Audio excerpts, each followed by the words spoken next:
السلام علیکم مینوال امید لرم چې تاسو به ټول جوړ به وئ. ارشد والد زید الله عزتمنو دا ډېر ښایسته هلک و. د خپل د دوست د یارانې کولو نه انکار وکړو.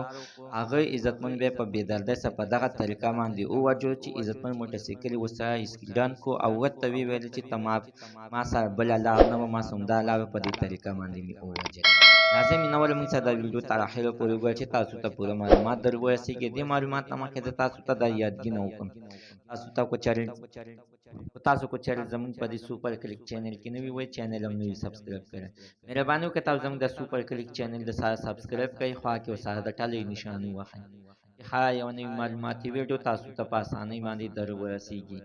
ارشد عزتمنو چې د پلار نوم یې زاهد خان دی، دا عزتمن د موټرسایکل د اسکیډنټ د وجې نه دغه شانتې وفات شوی دی. دا عزتمنو خپل دوه دوستانو چې یو ارشد و عزتمنو چې د بل دوست نوم یې محمد یاسین و چې عزتمنو یاسین دا هغه ارشد خلک عزتمنو د زړه نه خوښ او دواړه به عزتمنو ډېر په ښه دوستانه هم وخو.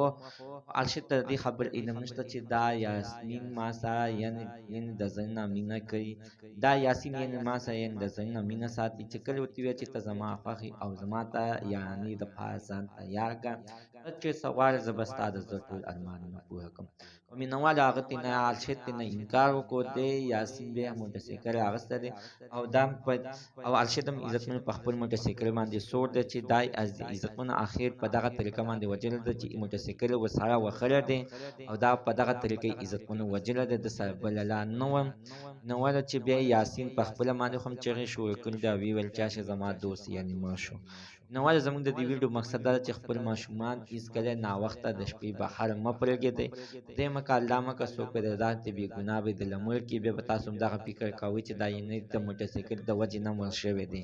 الله تعالی دې نور مسلمان د داسې حادثې نه وساتي او الله تعالی دې د ارشد نه هغه جنګ ښه کړي او الله تعالی دې د ارشد د مور او پلار ته زړه صبر وکړي. زموږ د صحیح عزتمند تر نن ورځې معلومات د دې ځای پورې د نوي معلومات دپاره د ساره زموږ د سوپر کلیک چینل د ساره سبسکرایب کړئ، خوا کې ورسره د ټلۍ نښان ووهئ چې هره یوه نوي معلوماتي ویډیو تاسو ته په اسانۍ باندې در ورسېږي.